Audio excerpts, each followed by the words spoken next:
Sumando homicidios y feminicidios en octubre, ¿sí se superaron los 3,000? ¿No? ¿En cuánto queda? 2,846. 2,846. Divídelo entre 31, por favor. 91.8. Ahí está. 91.8. Sí subió, y subió muchísimo el promedio. Personas asesinadas, hombres o mujeres en México. Es una tragedia. Roberto Gil. Buen día, Ciro. Buen Gusto día, Manuel. saludarte. Roberto, bienvenido, buen día. Es una tragedia. Y empezar a llamar las cosas por su nombre es una tragedia. El gran fracaso del Estado mexicano, no solamente este gobierno, el Estado mexicano, las violencias, el crecimiento de los homicidios, disponer de la vida de otros es fácil en México, no se pagan consecuencias. La impunidad galopante es lo que explica estas cifras, Ciro, y también hay que decirlo, la estrategia del presidente de centralizar la seguridad en la Guardia Nacional, en las Fuerzas Armadas, tampoco ha resultado. Parecía que era mucho más sensata la política de sumar las responsabilidades locales y federales, darle más presencia a las policías estatales, esta idea del mando único, esta idea de capacitar y formar buenos policías locales que complementen el esfuerzo nacional. Hoy tenemos una Guardia Nacional militarizada, unas Fuerzas Armadas que están en el terreno sin instrucciones de contener la violencia y casi 3,000 homicidios al mes. Sin considerar la cifra negra que siempre se presenta, los problemas de clasificación del tipo de homicidio, no podemos admitir que el presidente presenta buenos resultados. Nos dicen que está contenida la violencia, pues sí está contenida en niveles verdaderamente alarmantes porque no baja, la curva o la tendencia no se mueve. Ciertos estados que ya habían experimentado una mejor condición de paz, estados que ya habían resuelto de alguna manera el problema de la violencia, vuelven a entrar a esa espiral. Tiene que ver... ¿Cómo cuál? Baja California en buena medida, vuelve a entrar a la lista, empieza estos estados que se incorporan a la lista de los más violentos, como Zacatecas, Guanajuato, Quintana Roo, en fin, estados que habían tenido mejores momentos. ¿Qué es lo que está pasando? Yo creo que son tres cosas, Ciro. El despliegue territorial del gobierno federal no es disuasivo. Segundo, se están acomodando los cárteles, las organizaciones criminales y está habiendo recambios de coberturas institucionales. Tienen pactos con las autoridades, sobre todo a nivel municipal, y ahí hay un ecosistema que explica la impunidad. Y en tercer lugar, parece que el gobierno no está racionalizando la violencia, enfrentando de manera decisiva a los cárteles, a las organizaciones que son más violentas.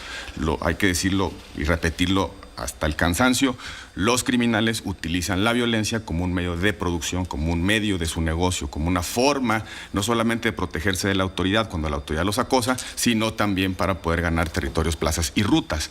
Usan violencia para desplazar a sus competidores, usan violencia para quedarse con el negocio, usan violencia no solamente para contener la presencia del Estado, como se pensaba. El presidente lo dijo muchas veces en campaña: si no le pegan al avispero, pues las abejas no salen. Ya vimos que no le pegan al avispero y siguen estando las abejas ahí. ¿Por qué? Porque la violencia se utiliza como un método de desplazamiento de competidores. Bueno, y ya es muy tarde para seguir culpando esto al pasado, ¿no? Tardísimo, el cuarto. Claro que dirán que corregir estas decisiones erróneas toma mucho tiempo. Bueno, no es lo que decía el candidato López Obrador, no es lo que decía el presidente entrante López Obrador.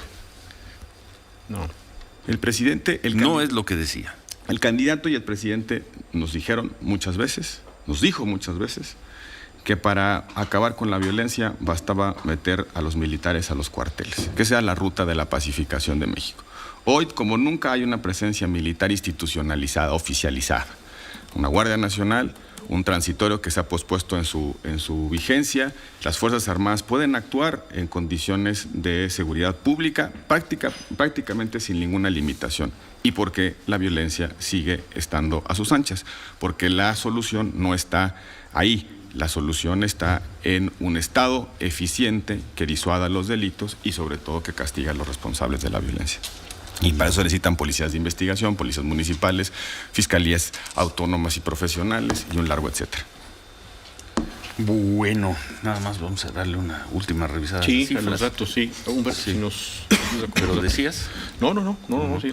O sea, y pasamos a otros temas, Roberto, la marcha del domingo a la que está convocando el presidente López Obrador, pero vamos nada más a cerrar ya los números, sobre todo lo que hace a homicidios dolosos, ya incorporados los feminicidios. Humberto, ¿cómo queda entonces?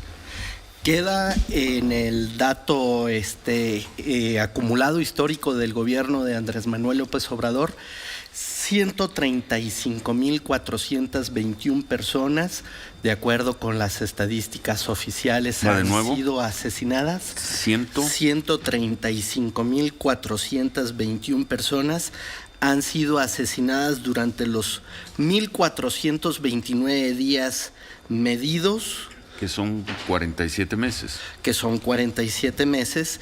Y si lo comparamos con los 47 meses finales de la administración de Peña Nieto, que es la que teníamos, el periodo que teníamos como el más violento en la historia del país antes de este gobierno, fueron 102,799.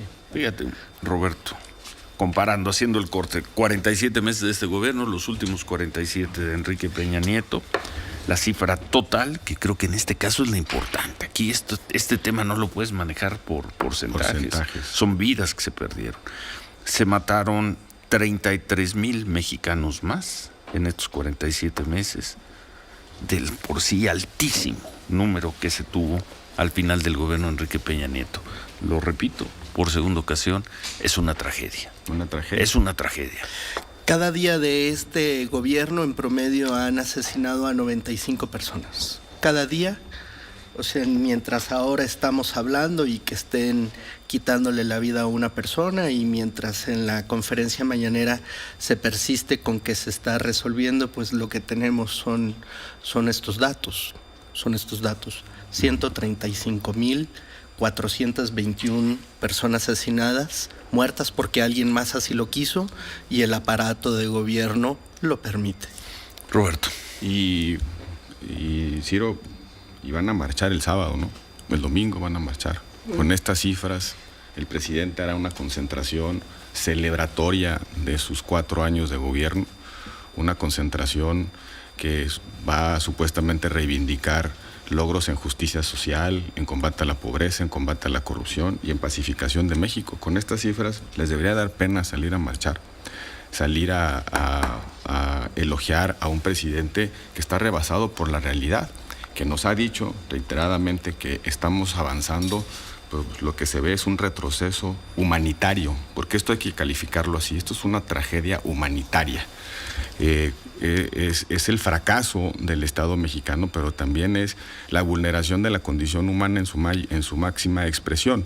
En México es muy difícil estar vivo, y en ciertas regiones del país la autoridad simplemente no sirve para nada. Casi 100 personas al día solamente puede tener como calificativo una tragedia humanitaria. 95 personas. 95 personas. Vamos a pausa. 8:20, volvemos.